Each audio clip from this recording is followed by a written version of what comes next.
Ça y est, c'est le grand jour, celui où je décolle pour le Japon. Donc à partir de maintenant et pour les 15 ou 16 prochaines heures, je serai dans l'avion qui me mènera vers ce pays pour lequel je n'ai absolument rien prévu, rien planifié.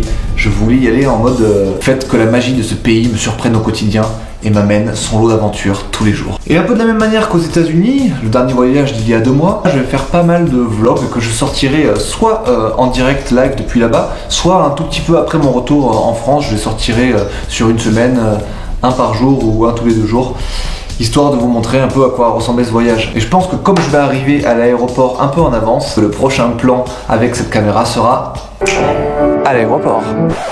J'ai passé tous les check-in, tous les check-out, machin, je me suis fait fouiller bien comme il faut, parce que dans mon sac il y avait quelque chose qui les intriguait énormément. C'était un des éléments que j'utilise pour vous faire des vlogs de qualité. Vous savez, cette espèce de tripode avec des petites boules comme ça, on dirait un petit peu un godemiché. Donc je comprends qu'ils aient pu avoir des doutes sur ce que je trimballais sur moi en fait. Oh, c'est quelqu'un de sympathique qui joue du piano. Allez, maintenant on se retrouve au Japon.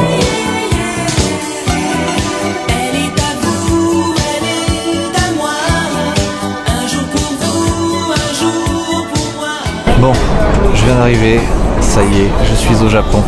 Je suis encore à l'aéroport, je vous l'accorde, mais enfin sur le territoire japonais. C'était un vol assez long mais assez cool quand même. J'ai dormi une grosse partie du voyage, donc on peut dire que tout va bien. En sortant du check de la douane, etc., je suis passé devant la sortie que tout le monde emprunte. Et là, il y avait une foule de japonaises de tout âge qui avaient l'air d'attendre avec impatience que quelqu'un se pointe là. Et quelques minutes plus tard, je faisais la queue pour récupérer ma carte SIM. Et là, je les ai entendues toutes hurler de fou. C'était incroyable. Et là, j'aperçois en effet une personne avec les cheveux roses que j'avais aperçue dans la queue effectivement et que je trouvais assez stylée, bien qu'un peu étonnante. Et voilà, c'était la star du jour qui était attendue par toutes les japonaises et je n'ai pas la moindre idée de qui c'était. Voilà, je vais essayer de me renseigner mais ça m'étonnerait que je le retrouve. Sinon tout va bien, il fait super beau et je pense que ça va être une bonne journée.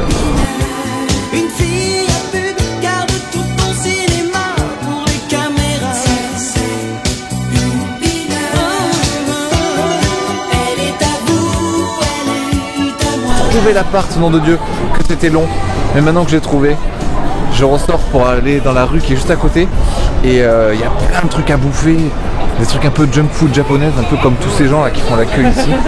Je vais aller voir ce que c'est, ça a l'air d'être des hot dogs au maïs, très bizarre.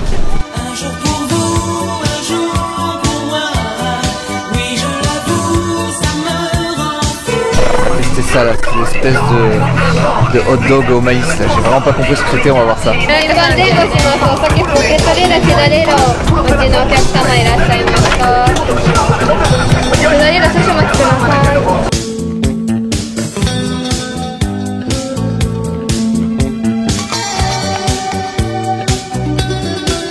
J'ai englouti le truc en 2 secondes, c'était archi bon. Et maintenant je risque de devoir rentrer chez moi obligé parce que je ne sais pas où jeter ce truc. Vous allez vous foutre de ma gueule mais il n'y a pas de poubelle nulle part. Du coup je sais pas ce qu'on fait de ces emballages. On les fout dans son sac peut-être? Avec toute l'huile que ça va foutre partout? C'est quoi ce bordel? La seule poubelle que je trouve à des kilomètres à la ronde, tu m'étonnes qu'elle soit complètement pleine. Voilà, le soleil se couche, on arrive un peu à la fin de la journée, mais je voulais finir ce plan sur le symbole du Japon en ce moment, à savoir les sakuras en fleurs, les cerisiers en fleurs, c'est super beau, il y en a partout, c'est magnifique. J'ai toujours pas trouvé où jeter mon déchet radioactif là, donc je vais le jeter bel et bien à la maison.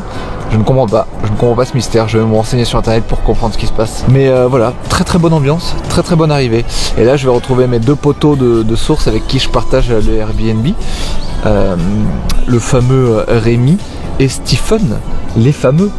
Mais là c'est haut, ils font comment les gens vu qu'ils sont petits? Rémi, t'étais obligé de faire une sorte de généralité raciste pile au moment où j'ai filmé. C'était le plan dans lequel je comptais vous introduire et dire voilà, c'est les poteaux, voilà avec qui je partageais l'appartement pendant... Venez voir les internautes là, à la hauteur du truc. Sachant que je fais 1m85 hein. Ce mythomane. Stephen, qu'est-ce qu'il fait Rémi? Salut, je veux pas savoir ce qu'il fait Rémi là. Je pense qu'il a mis la musique pour couvrir... Ces bruits de fart? Ouais, il y a des chances. Rémi, tu ne trompes personne hein?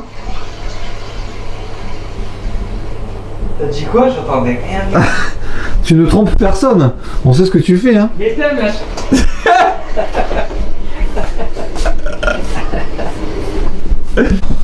Bon les amis, après cette longue journée de voyage, je tombe en ruine, je suis fatigué de l'extrême. On va juste aller bouffer une petite soupe faux, peut-être boire un petit verre de saké et dire adieu à cette journée parce qu'il serait temps de récupérer de l'énergie un peu. Merci d'avoir suivi ce premier vlog, on se retrouve demain pour un autre vlog plein d'aventures. A ciao.